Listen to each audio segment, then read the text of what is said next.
Memphis, June of 1921.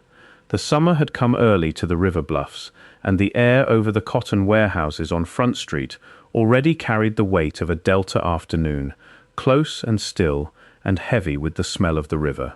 A drilling crew of 7 men under the supervision of foreman Elias Rucker had positioned a standard rotary rig on a cleared lot off Madison Avenue, contracted by the Memphis Municipal Water Division to sink a new production well into the Memphis sand, the deep artesian formation beneath the city that engineers first reached in 1887.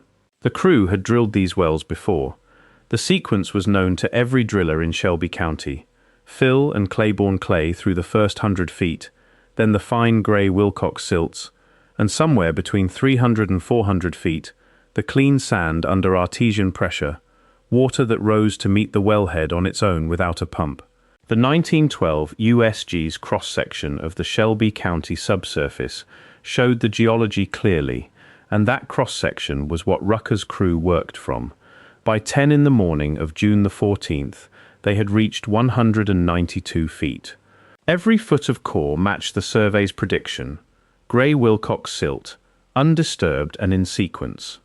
At 203 feet, the drill string stopped. If you're enjoying this story so far, don't forget to hit the like button and subscribe. Drop a comment telling me where in the world you're watching from. I love hearing from you. Not the way a drill stops when the bit reaches stone. Every experienced driller knows that sensation: the gradual tightening in the string, the torque building through the rotary table, the slow grinding resistance that announces something hard before the bit breaks through. The string stopped differently. The way a hand stops when it sets down flat on a surface, horizontal and complete, even across the full diameter of the bore. Rucker called the crew off the controls and pulled the string. What came up with the core barrel was not silt, it was not clay, it was not any formation the USG's cross-section had described for 200 feet in the Memphis ground. The core showed a section of dressed stone, pale and dense, with what Rucker's own written account, preserved in a letter to the Water Division Superintendent, dated June the 14th, 1921, describes as plain-cut faces and a fitted edge on one side, and a groove running the length of the side face at consistent spacing. He measured the recovered section. 11 inches of the material had come up with the barrel before the barrel slipped. The top face was smooth and horizontal. The beveled edge ran at an angle he estimated at 45 degrees. The groove on the side face was regular in its spacing, cut with a precision he could not attribute to natural fracture, as though the stone had been shaped to key against another course beside it. The stone was limestone, but not the soft oolitic limestone of Tennessee surface formations. Something denser, with a finish and a hardness that bore no relation to the grey Wilcox silt it had been sitting inside. Rucker turned the core section over in his hands. He had been drilling production wells in Shelby County for 11 years. He had never pulled anything like it from the ground. He sent a man to the Water Division office with his written account at noon. By 6 o'clock that evening, 2 officers from the United States Army Corps of Engineers Memphis district were standing at the edge of the borehole. The crew had been told to stop work, to understand why the Corps arrived before dark on the same afternoon, and why that arrival says something that Rucker's letter alone cannot say. You have to understand what 203 feet means in the Memphis subsurface. The Memphis sand aquifer underlies most of Shelby County and parts of 9 surrounding counties in western Tennessee. It is one of the largest confined freshwater formations in the American Mid-South, a body of Eocene-age sand that holds artesian pressure sufficient to push water above the wellhead without mechanical assistance. The first artesian well was sunk in 1887, reaching the sand at approximately 400 feet and producing a natural flow. By 1921, the Memphis Water Division operated dozens of production wells, drawing from the same source, and the process of reaching it was understood by every engineer in the district. Above the Memphis sand, in the geological column Rucker's crew was drilling through, sits the Wilcox Group, a sequence of clays, silts, and fine sands deposited during the Eocene epoch, between 50 and 56 million years ago. This is sediment from a shallow inland sea that once covered the Mississippi embayment before the modern river system formed. The geological literature describes it as one of the most thoroughly characterized formations in the Mid-South. Its grain size, mineral composition, and depositional history published in more technical papers than any working geologist could read in a career. What that literature agrees on is that the Wilcox Group is undisturbed Eocene material, laid down in the period when what is now Tennessee sat at the bottom of a warm interior sea, and unchanged since. There are no structural elements in the Wilcox Group, and no manufactured materials. Nothing in it was shaped by a human hand, because when those sediments were forming, there were no human hands anywhere on Earth. The dressed limestone in Rucker's core barrel was inside that formation. Above the stone, the core showed continuous, undisturbed grey silt in the sequence that precedes it, all the way to the bore collar. Nothing had been pushed through from above. Nothing had fallen through a disturbed column. The clay above Rucker's ceiling was intact, in order, and sealed. The stone was where the formation had always kept it, 203 feet down, in sediment 50 million years old, beveled and keyed, and sitting in the dark until the bit found it. The two officers from the Corps, whose names appear in the Water Division work order only as a countersigned notation with the initials WDACE, MEM, reviewed Rucker's written account and examined the core section he had laid out on the ground beside the rig. The file shows they were on site for slightly under 2 hours. A written request, logged at 6:40 in the evening, asked the Water Division superintendent to suspend all drilling operations at the Madison Avenue location pending a survey of subsurface conditions. The superintendent, whose name is given in the file as R.L. Cathcart, countersigned the request the same day. The survey was never published. 3 days later, on June the 17th, a single notation in the Water Division file reads, "Borehole at Madison lot closed. Location abandoned. Replacement well to be sited 120 yards north." The replacement well was drilled without incident. It completed into the Memphis sand at 378 feet, exactly as the USG's cross-section predicted, and the Water Division logged it as a routine completion. The Madison Avenue borehole was filled with bentonite slurry and capped within 48 hours of the core visit. The core section Rucker described in his letter does not appear in any subsequent inventory of the Water Division's drilling records for the 1921 production program. The letter itself is still in the file. The notation on June the 17th is still in the file. Everything that happened between them is not. What Rucker's letter documents, and what the administrative sequence confirms without explaining, is not the first time the Memphis drilling record encountered something it could not place within the geological model.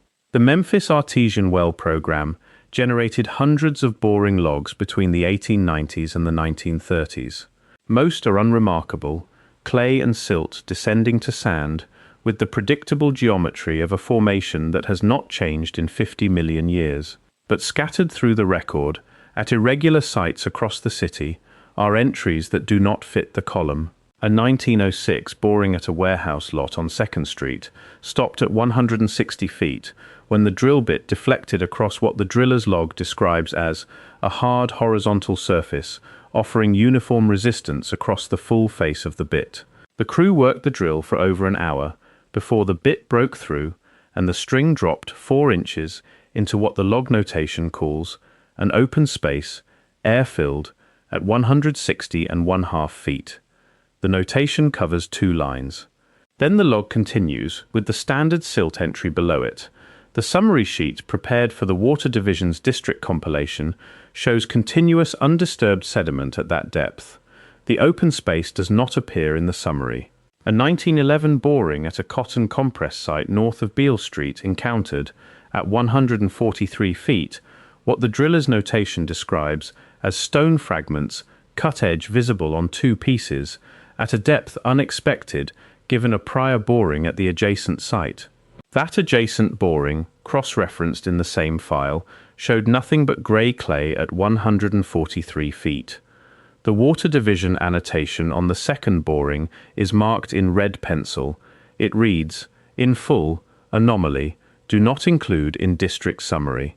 The red pencil marks are faded but still legible. The district summary for 1911 does not include the finding, and in 1917, 4 years before Rucker set his rig on Madison Avenue, a production well drilled in the South Warehouse district for a private industrial client produced a core at 190 feet that the drilling contractor's foreman, Thomas Ely, who had worked the Memphis district for over a decade, described in his invoice notes as a section of fitted stone, 2 courses visible, interior face showing tool marks, horizontal in attitude, at 190 feet in native Wilcox material, with no disturbance noted above. Ely attached the note to his billing statement because he was uncertain whether the find constituted a reportable discovery under the Memphis Water Code, which required contractors to notify the division of any underground structure encountered during production drilling. His billing file is in the Water Division records. His note is on its last page. The division's response to the note is not in the file. 3 separate sites across 15 years.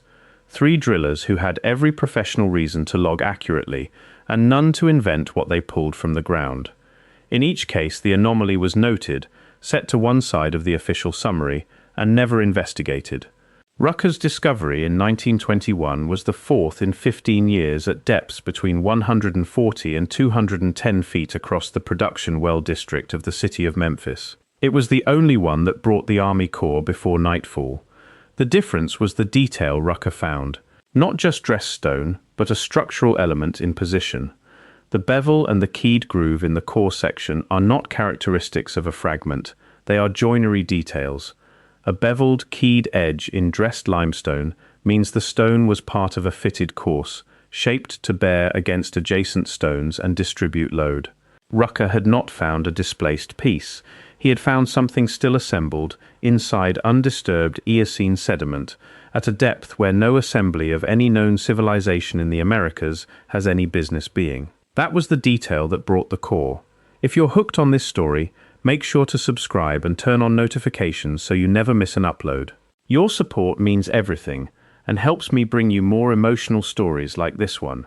The Memphis district of the Corps of Engineers had accumulated, by 1921, more subsurface boring data for the Mississippi embayment than any other institution in existence. Its navigation and flood control work throughout Shelby County and the surrounding region had produced borings at depths the municipal water program had never reached, and in the process had built a picture of the Wilcox Formation between 100 and 250 feet that no USG's publication had attempted to describe.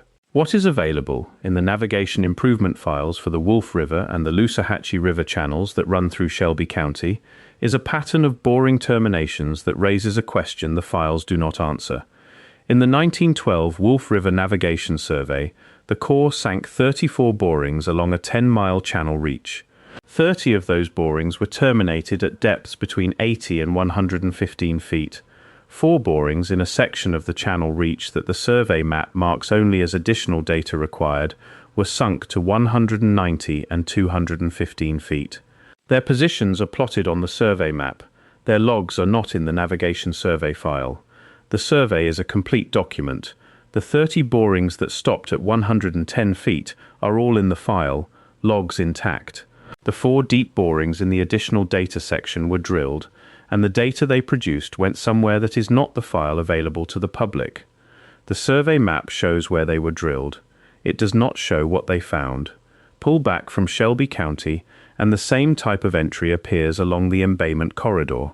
In 1908, a water well contractor working near Natchez, Mississippi, sank a shaft to 170 feet in the Wilcox Formation and pulled core that included a section of fired ceramic material, thick-walled, with a surface his field notes describe as pressed even, as though finished with a flat tool. He submitted the core section to the Mississippi Geological Survey. The survey's written response, still in the archive in Jackson, acknowledged receipt of the material and logged it as probable debris of surface origins displaced by drilling fluid. The depth at which it was found, 170 feet, in undisturbed Eocene sediment, with no disturbance noted in the column above it, is not addressed in the response. The ceramic section is not in the survey's collection.